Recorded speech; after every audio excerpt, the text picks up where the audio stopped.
Bagaimanakah cara kerja bearing komstir? Nah, di sini saya mempunyai bearing komstir untuk motor Honda Grand ya. Di sini saya akan menjelaskan bagaimana cara kerjanya dan apa penyebab rusak, kemudian apa ciri-ciri ketika rusak. Sebelumnya saya ilustrasikan ya, bearing itu letaknya di sini, atas sini, dan di bawah sini. Makanya ada dua set ya. Ini untuk menahan yang di bawah, yang ini untuk menahan di atas. Dan bola-bola tadi membantu agar ini bisa bergerak kiri kanan dengan ringan. Nah, kalau rusak nanti pasti untuk belok agak berat atau gerenjel. Nah, untuk bearing komstir sendiri seperti ini susunannya ya. Ini ada yang kecil dan ada yang besar. Nah, kemudian nanti di tengahnya ini diisi bola-bola seperti ini. Jadi dia dipasangnya terpisah ya, tidak seperti bearing pada umumnya, tidak seperti laker pada umumnya. Nah, ini di tengah ini ada bola-bola besinya dipasang. Untuk pemasangan agar mudah, biasanya di sini diolesi setempet dulu ya, jadi tidak lari-lari ininya bearingnya ketika dipasang. Karena ini saya untuk contoh saja, jadi saya tidak menggunakan stempet,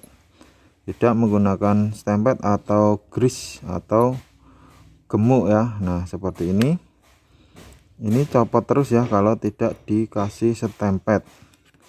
Nah, ini melingkar semua dikasih ini ya sampai penuh. Kemudian nah, ini seperti ini cara kerjanya. Di sini as ya, as ini. Kemudian di atasnya ada semacam pengunci. Nah, ketika belok cara kerjanya seperti ini. Ini yang mendapat as, dia bisa gerak, yang ini dapat yang bawah atau dapat rumahnya ini. Jadi yang bergerak posisi yang atas ya, ini yang atas. Nah, kemudian yang bawah juga seperti itu. Untuk yang bawah juga dipasang ini ya, pelor-pelornya, kemudian dipasang tutupnya. Pemasangannya tentu harus penuh ya, ini karena cuma contoh, saya pasang setengah saja. Dan posisinya seperti ini. Nah, ketika belok yang bergerak yang bawah ini, yang atas ini tetap diam karena ini mendapat rangka ya, mendapat dudukan dari rangka. Dan kalau terbalik pun tidak bisa untuk memasangnya. Jadi kalau terbalik tidak bisa terpasang.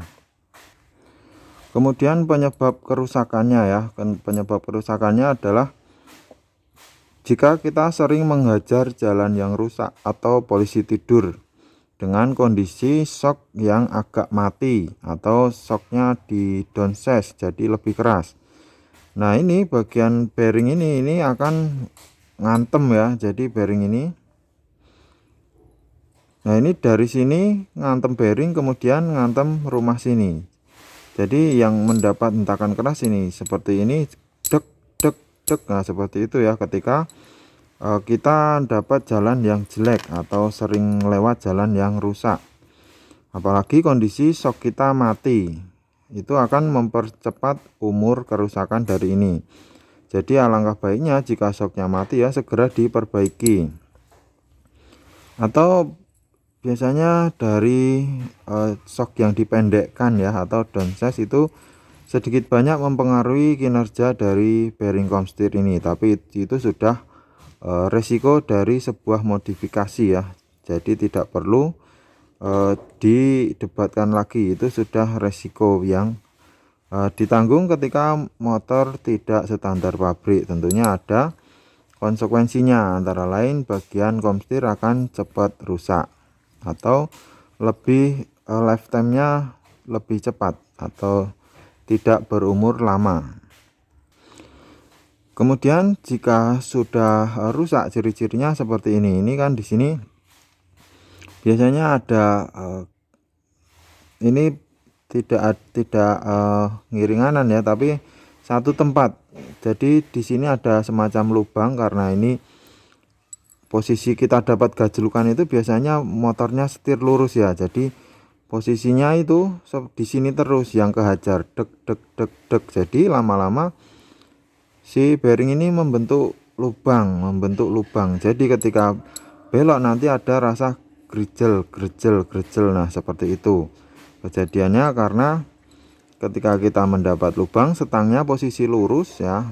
Jadi bearing ini tetap stay di sini, lama-lama membuat lubang tadi, membuat cekungan, sehingga nanti lama-lama ini pertama goblak ya. Pertama agak goblak, kurang kencang, kemudian ketika dikencangkan, ketika belok ada rasa ganjel atau gerenjel gitu. Nah, jadi seperti itu teman-teman ya, cara kerja bearing komstir, kemudian penyebab kerusakan dan ciri-ciri kerusakannya. Oke, sampai di sini video kali ini, semoga bermanfaat. Sampai jumpa di video selanjutnya.